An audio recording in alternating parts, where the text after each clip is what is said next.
नमस्ते, आदाब और सत्यमेव जयते। आप झूठ ढा चुके हैं देश के सबसे विश्वसनीय और पेंशनरों को समर्पित न्यूज नेटवर्क के साथ। मैं हूं आपका दोस्त और होस्ट, और आज की रात हम इतिहास के पन्नों में एक नया अध्याय लिखने की कगार पर खड़े हैं। ये कोई मामूली खबर नहीं है। यह देश के उन लाखों वरिष्ठ नागरिकों के लिए आशा की एक नई किरण है जिन्होंने अपनी पूरी जिंदगी इस राष्ट्र की सेवा में समर्पित कर दी। ये उन आंखों के लिए एक संदेश है जो दशकों से एक सम्मानजनक पेंशन की प्रतीक्षा में पत्थर आ गई है। जी हां, आज हम बात कर रहे हैं उस बहुप्रतीक्षित RAS 6,500 की न्यूनतम पेंशन की, जिसके लिए हमारे पेंशनभोगी भाई बहनों ने एक लंबा और अथक संघर्ष किया है। इस लड़ाई में एक बहुत बड़ा और निर्णायक मुद्दा आज आया है। हाल ही में संपन्न हुई केंद्रीय न्यासी बोर्ड यानी CBT की महाबैठक ने कुछ ऐसे फैसले लिए हैं और कुछ ऐसी चर्चाओं को जन्म दिया है जो आने वाले कल की तस्वीर को पूरी तरह से बदल सकती हैं। इस खास पेशकश में हम आपको उस बैठक के अंदर की हर एक छोटी बड़ी जानकारी से रूबरू कराएंगे। हम परत दर परत खोलेंगे कि माननीय श्रम मंत्री डॉ मनसुख मांडविया की अध्यक्षता में हुई इस बैठक में क्या क्या हुआ, किन मुद्दों पर मोहर लगी, किन पर गहन चिंतन हुआ, और सबसे महत्वपूर्ण सवाल, आपकी पेंशन को लेकर क्या ठोस बातचीत हुई। यह सिर्फ एक न्यूज रिपोर्ट नहीं है, यह हमारे पेंशनरों के अधिकारों के लिए चलाया जा रहा एक मीडिया महाअभियान है, और इस अभियान की असली ताकत आप हैं, हमारे जागरूक दर्शक। इसलिए आपसे विनम्र निवेदन है कि इस आवाज को कमजोर ना पा DDH ने दें। अभी इसी वक्त चैनल को सब्सक्राइब करें, इस वीडियो को लाइक करें और इसे हर उस व्यक्ति तक पहुंचाएं जिसके लिए यह खबर मायने रखती है। आपका एक शेयर किसी के बुढ़ापे का सहारा बन सकता है। तो चलिए शुरू करते हैं आज की सबसे बड़ी और विस्तृत पड्डी अचतल। नई दिल्ली का विज्ञान भवन तारीख गवाह है उस ऐतिहासिक दिन की जब देश के श्रम और रोजगार के भविष्य को दिशा देने वाली सर्वोच्च संस्था कर्मचारी भविष्य निधि संगठन EPFO के केंद्रीय न्यासी बोर्ड CBT की बैठक का आयोजन हुआ। ये कोई साधारण बैठक नहीं थी, बल्कि यह एक 2 दिवसीय चिंतन शिविर था जिसका उद्देश्य केवल एजेंडे पर टिक मार्क करना नहीं, बल्कि देश के करोड़ों श्रमिकों और 72 लाख से अधिक पेंशनरों के जीवन को बेहतर बनाने के लिए ठोस और दूरगामी समाधान खोजना था। इस महामंच की अध्यक्षता कर रहे थे भारत सरकार के यशस्वी केंद्रीय श्रम एवं रोजगार तथा युवा मामले एवं खेल मंत्री माननीय डॉ मनसुख मांडविया जी। उनके नेतृत्व में भविष्य की नीतियों पर मंथन करने के लिए वहां मौजूद थी केंद्रीय श्रम एवं रोजगार तथा सूक्ष्म लघु एवं मध्यम उद्यम राज्य मंत्री सुश्री शोभाकरंद लाजे जी, जो बोर्ड की उपाध्यक्ष भी हैं। साथ ही श्रम एवं रोजगार सचिव सुश्री सुमिता डावर जी और केंद्रीय भविष्य निधि आयुक्त श्री रमेश कृष्णमूर्ति जी जैसे शीर्ष अधिकारी भी इस गहन विचार विमर्श का हिस्सा थे। इस बैठक में केवल सरकारी अधिकारी ही नहीं, बल्कि कर्मचारियों और नियोक्ताओं के प्रतिनिधि भी शामिल थे, जो इसे एक सटीक रारण त्रिपक्षीय संवाद का मंच बनाता है। जैसा कि श्रम मंत्रालय के एक वरिष्ठ अधिकारी ने अपने संबोधन में स्पष्ट किया, माननीय मंत्री जी का दृष्टिकोण बिल्कुल साफ है। अब बैठकें कुछ घंटों की औपचारिकता नहीं होंगी। अब महत्वपूर्ण विषयों पर गहन चिंतन होगा ताकि EPFO और ESIC जैसे संगठन जमीनी स्तर पर बदलाव ला सकें। इसी दृष्टिकोण के साथ इस 2 दिवसीय चिंतन शिविर में उन सभी मुद्दों पर बात हुई जो सीधे तौर पर आपके जीवन से जू हैं। इस बैठक से जो पहली और सबसे ठोस खुशखबरी निकलकर सामने आई है, वह देश के 6 करोड़ डिहांड से भी ज्यादा EPF सदस्यों के चेहरे पर मुस्कान लाने वाली है। केंद्रीय न्यासी बोर्ड ने सर्वसम्मति से वित्त वर्ष 2024 और 2024 और 25 के लिए EPF जमा पर 8.5G8 को 10% की वार्षिक ब्याज दर की सिफारिश की है। यह एक महत्वपूर्ण घोषणा है। इसका सीधा सा मतलब है कि आपकी मेहनत की कमाई जो आपके भविष्य निधि खाते में जमा है, अब और तेजी से बढ़ेगी। यह ब्याज दर पिछले वर्ष की तुलना में एक सकारात्मक वृद्धि दर्शाती है, और यह इस बात का प्रमाण है कि EPFO अपने निवेशों का प्रबंधन कितनी कुशलता से कर रहा है ताकि अपने सदस्यों को अधिकतम रिटर्न दिया जा सके। यहां प्रक्रिया को समझना महत्वपूर्ण है। CBT द्वारा यह सिफारिश अब वित्त मंत्रालय को भेजी जाएगी। वहां से मंजूरी मिलने के बाद भारत सरकार इसे आधिकारिक तौर पर अधिसूचित करेगी और उसके तुरंत बाद यह ब्याज आपके ईपीएफ खातों में जमा कर दिया जाएगा। ये फैसला दिखाता है कि सरकार और ईपीएफओ आपके वित्तीय भविष्य को सुरक्षित और समृद्ध बनाने के लिए प्रतिबद्ध हैं। ईपीएफओ केवल आपके रिटायरमेंट की ही चिंता नहीं करता, बल्कि आपके जीवन की भी परवाह करता है। इसी दिशा में सीबीटी की बैठक में एक और ऐतिहासिक निर्णय लिया गया, जो कर्मचारी जमा लिंक बीमा योजना यानी ईडीएलआई से जुड़ रहा है। इस योजना में कुछ ऐसे प्रमुख संशोधन किए गए हैं जो किसी भी सदस्य के परिवार को अनहोनी की स्थिति में पहले से कहीं ज्यादा वित्तीय सुरक्षा प्रदान करेंगे।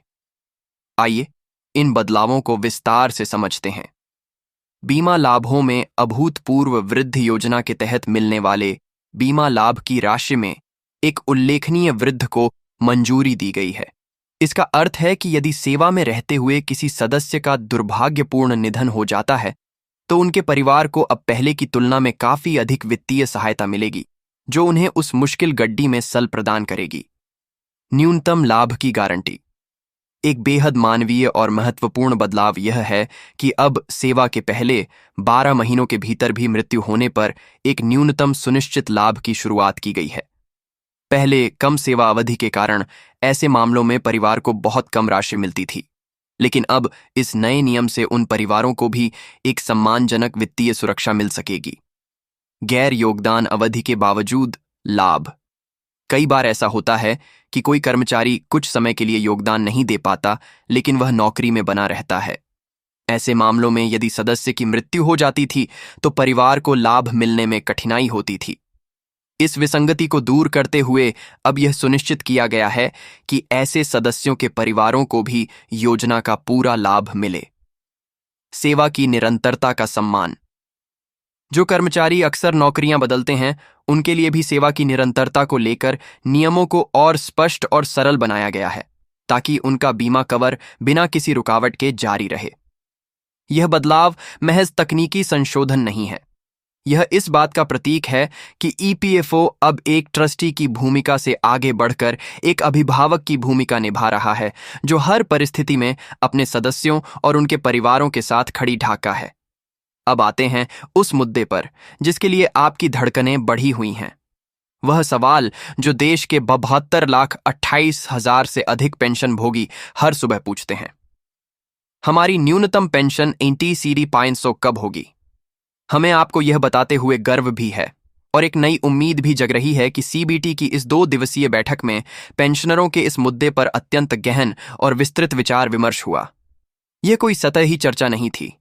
बैठक में मौजूद सूत्रों और अधिकारियों के संबोधनों से यह साफ है कि पेंशनरों की पीड़ा और उनकी मांगों को सर्वोच्च प्राथमिकता के साथ सुना और समझा गया। बैठक में इस बात पर गहन चिंतन किया गया कि मौजूदा न्यूनतम पेंशन राशि आज की महंगाई, बढ़ते चिकित्सा खर्चों और जीवन यापन की लागत के हिसाब से अपर्याप्त है। एक व्यक्ति जिसने अपनी पूरी जिंदगी देश के निर्माण में लगा दी, वह बुढ़ापे में सम्मान के साथ कैसे जिए, ये चिंता बैठक के केंद्र में थी। बहुत सारे महत्वपूर्ण सुझाव आए। इस समस्या के समाधान के लिए विभिन्न मॉडलों पर चर्चा हुई। कैसे फंड की वित्तीय सेहत को बनाए रखते हुए पेंशनरों को एक सम्मानजनक राशि दी जा सकती है, इसके हर पहलू पर विचार किया गया। यह सच है कि बैठक के तुरंत बाद पेंशन वृद्धि की अंतिम घोषणा नहीं की गई, क्योंकि यह एक जटिल और बद्ध वित्तीय निर्णय है जिसके लिए कई स्तरों पर अनुमोदन की आवश्यकता होती है। लेकिन जो सबसे बद्ध और सकारात्मक बात है, वह यह है कि मामले को गंभीरता से लिया गया है। यह अब ठंडे बस्ते में पड़ा हुआ मुद्दा नहीं है, बल्कि सरकार और ईपीएफओ की शीर्ष प्राथमिकताओं में शामिल हो चुका है। बैठक में हुआ यह गहन विचार विमर्श इस बात का संकेत है कि समाधान की दिशा में मजबूती से कदम बढ़ा दिए गए हैं। यह उस लंबी सुरंग के अंत में दिखने वाली रोशनी की तरह है जिसका आप सभी को बेसब्री से इंतजार था। हम इस पर अपनी पैनी नजर बनाए हुए हैं और जैसे ही कोई ठोस घोषणा होगी, सबसे पहले आप तक पहुंचाएंगे। पेंशन की राशि बढ़ाने के साथ साथ सरकार और ईपीएफओ इस बात पर भी ध्यान केंद्रित कर रहे हैं कि हमारे वरिष्ठ नागरिकों का जीवन सुगम और सम्मानजनक कैसे बनाया जाए। इस बैठक में इस दिशा में भी कई महत्वपूर्ण चर्चाएं हुईं। जीवन प्रमाण पत्र की सुगमता। हर साल जीवन प्रमाण पत्र जमा करने के लिए बैंकों और दफ्तरों की लंबी लाइनों में लगने की पीड़ा अब खत्म होने वाली है। इस बात पर गहन चर्चा हुई कि जो बुजुर्ग और बीमार पेंशन भोगी घर से बाहर नहीं निकल सकते, उन्हें यह सुविधा उनके घर पर ही कैसे उपलब्ध कराई जाए। डोर स्टेप वेरिफिकेशन की व्यवस्था को और मजबूत और सार्वभौमिक बनाने पर जोर दिया गया है। प्रयास प्रयास पहल का विस्तार। ईपीएफओ ने प्रयास नामक एक बेहतरीन पहल शुरू की है, जिसके तहत कर्मचारी को उसके रिटायरमेंट के दिन ही उसके सारे बकाए यानी पीएफ और पेंशन के दस्तावेज सौंप दिए जाते हैं। यह रिटायरमेंट के दिन सम्मान देने की एक अनूठी पहल है। इस बैठक में इस पहल को और प्रभावी ढंग से लागू करने पर चर्चा हुई। केंद्रीयकृत पेंशन भुगतान प्रणाली, एक ऐसी केंद्रीयकृत प्रणाली बनाने पर भी विचार हुआ जिससे सभी पेंशनरों को उनकी मासिक पेंशन हर महीने एक ही तारीख को बिना किसी देरी या तकनीकी गड्डी डबद्दी के सीधे उनके खाते में मिल सके। यह सभी कदम यह सुनिश्चित करने के लिए उठाए जा रहे हैं कि आपको अपने ही पैसे और अधिकारों के लिए किसी भी तरह की परेशानी का सामना न करना। पर डीडीए यह बैठक केवल मौजूदा सदस्यों और पेंशनरों तक ही सीमित नहीं थी। इसमें एक बर्थडे विजन पर भी चर्चा हुई। भारत के हर कामगार तक सामाजिक सुरक्षा का लाभ कैसे पहुंचाया जाए। आज ईपीएफओ के 6 करोड़ दिया से ज्यादा सदस्य हैं, लेकिन हमारे देश में 50 करोड़ दिया से भी ज्यादा का कार्यबल है। इस विशाल अंतर को कैसे बांटा जाए? जो हमारे कैजुअल वर्कर हैं, जो कॉन्ट्रैक्ट पर काम करने वाले भाई बहन हैं, जो गिग इकोनॉमी में काम कर रहे युवा हैं, उन्हें ईपीएफओ और एसआईसी के सुरक्षा दायरे में कैसे लाया जाए? इस पर गहन चिंतन हुआ। सरकार का लक्ष्य स्पष्ट है। सामाजिक सुरक्षा कुछ लोगों का विशेषाधिकार नहीं, बल्कि हर भारतीय कामगार का अधिकार होना चाहिए। इसके लिए कवरेज बढ़ाने के अभियानों को और तेज करने का निर्णय लिया गया है। तो कुल मिलाकर इस महाबैठक का सार क्या है? सार यह है कि उम्मीद की एक नई और मजबूत किरण जगी है। 8.25% की ब्याज दर की सिफारिश एक ठोस और तत्काल लाभ है। ईडीएलआई योजना में हुए बदलाव आपके परिवार के लिए एक बधा सुरक्षा कवच है। और सबसे महत्वपूर्ण आर सती पांजे की न्यूनतम पेंशन की आपकी मांग अब केवल एक मांग नहीं, बल्कि सीबीटी की बैठक का एक प्रमुख एजेंडा बन चुकी है, जिस पर गहन मंथन शुरू हो गया है। यह लड़ाई अभी खत्म नहीं हुई है, लेकिन हम निश्चित रूप से एक निर्णायक मुद्दा पर पहुंच चुके हैं। हमारा यह चैनल, आपका अपना चैनल, इस मुहिम को तब तक जारी रखेगा जब तक आपको आपका हैच क्यों नहीं मिल जाता। हम सरकार और ईपीएफओ के हर कदम पर नजर रखेंगे, हर घोषणा का विश्लेषण करेंगे और हर जानकारी सबसे पहले और सबसे सटीक तरीके से आप तक पहुंचाएंगे। लेकिन इस महाअभियान में हमें आपके साथ की जरूरत है। आपके मन में कोई सवाल है, कोई सुझाव है, नीचे कमेंट बॉक्स में हमें लिखकर बताइए। हम हर कमेंट को पढ़ते हैं और आपके सवालों का जवाब देने का प्रयास करेंगे।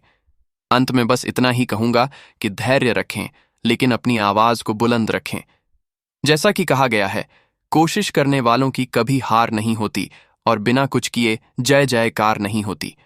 हम और आप मिलकर कोशिश कर रहे हैं और हमें विश्वास है कि जीत हमारी ही होगी।